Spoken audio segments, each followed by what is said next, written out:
It has been a really warm day today. I think it's safe to say that spring is finally showing itself in beautiful England. I actually wanted to film in front of my big like patio window door thing, but the contrast was too much. You couldn't actually see me.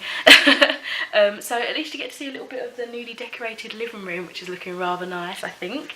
Anyway, enough diddle daddle. Today I'm here to do a wrap up, which was basically for the films that I watched during March. I only watched about 3 things worth talking about, so yeah, I think it's going to be a short one, so let's just get cracking. So the first thing I saw pretty early on in March was the Lego Batman movie, which I gave a 5 stars. I wasn't too sure if this was like a direct sequel to the original Lego movie, but oh my gosh, it was amazing. The fourth wall breaking, the story, the humour, everything was just perfection. There was a scene where Batman accidentally put his food in the microwave on for like 20 minutes and then corrected it to 2 minutes, and it was just so awkward and slow, but it was like totally hashtag relatable. Just so many awesome scenes, and I was left constantly like grinning or laughing out loud. The villains were amazing. I don't know how the Lego company managed to get as many copyright claims like for it as much as they did, if that makes sense, because there was a lot of villains that are not owned by Lego, and I was shocked to see them in there. Well, at least I didn't know what, like, I don't know, you know what I mean? Like, there's so many characters in there that I wasn't expecting to see, and I'm not too sure how they managed to get a hold of that contract or whatever. But I'm bloody happy they did. At one point, I was thinking, oh my gosh, this kind of sounds like BoJack Horseman. It just reminded me of that kind of vibe, and it was really weird. Because Batman was just standing there, awkward and sad and depressing, and it had the familiar kind of music. And then shortly after, I saw a review that mentioned they were the same voice actor, so I was like, oh, I'm probably the last one to know. But yeah, at least I was right in my assumptions. Lots of people probably know that already, but you know, I'm not very clued in when it comes to like actor names and stuff like that. I don't really know who voices who. I just know the character, and I'm like, oh cool, you know?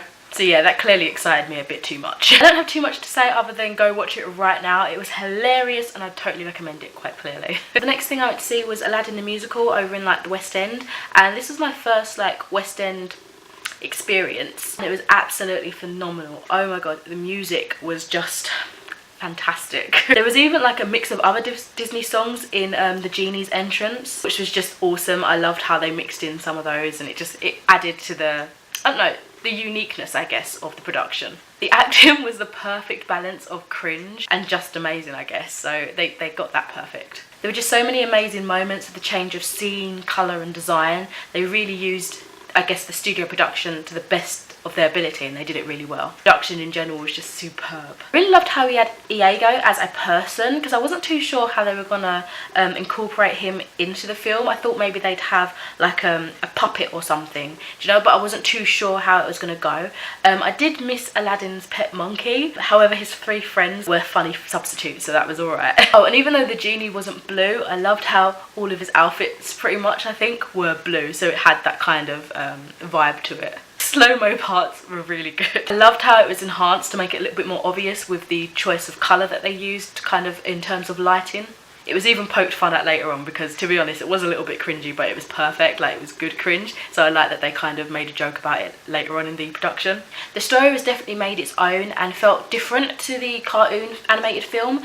So it was nice that I wasn't seeing a straight up film that I've already seen before, do you know what I mean? Even though it would have still been a really good experience because it's live with like real life people.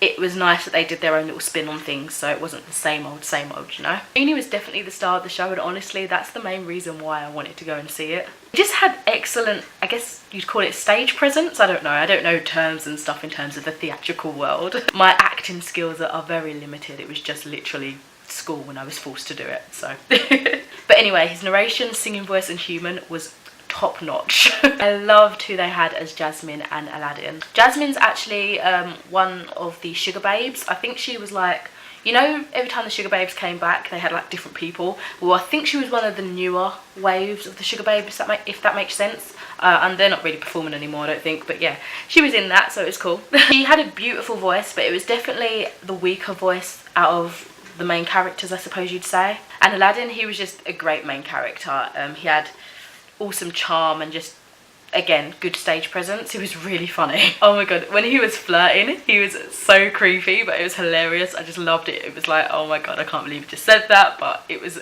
amazing. Anyways, a must see. It was a fantastic show and I'm glad it was my first ever Broadway musical that I went to see. I can't remember if I said, but I gave that 5 stars. And then the last thing I ended up really watching was Eddie Murphy's Delirious, which I gave 4 stars. So I had watched it before, but I really was craving to see it again. It's basically Eddie Murphy's like stand-up comedy from like really early on. It is hilarious, but after watching it a second time, I can see how dated it is. Like some of the stuff they were saying is more like bad offensive and not as funny as it would have been in that time, I'm sure. But it's still really funny, and it makes you wonder how on earth did Disney want this guy for like Donkey and that in Shrek. Like, he's so rude. But no, it's a really funny one, so I'd recommend going and check it out if you can. But yeah, that's it for my really short wrap up. I didn't really watch too many things of note. I've been reading a shit ton, as you'll probably see when my book wrap up goes up, and from like the reviews I've been posting this month. But yeah, that's it for this. Let me know if you've watched any of the things that I've mentioned and what you thought of them, and also what you've been watching and perhaps some recommendations for me to check out soon. And yeah, I'll speak to you in another video soon. Bye.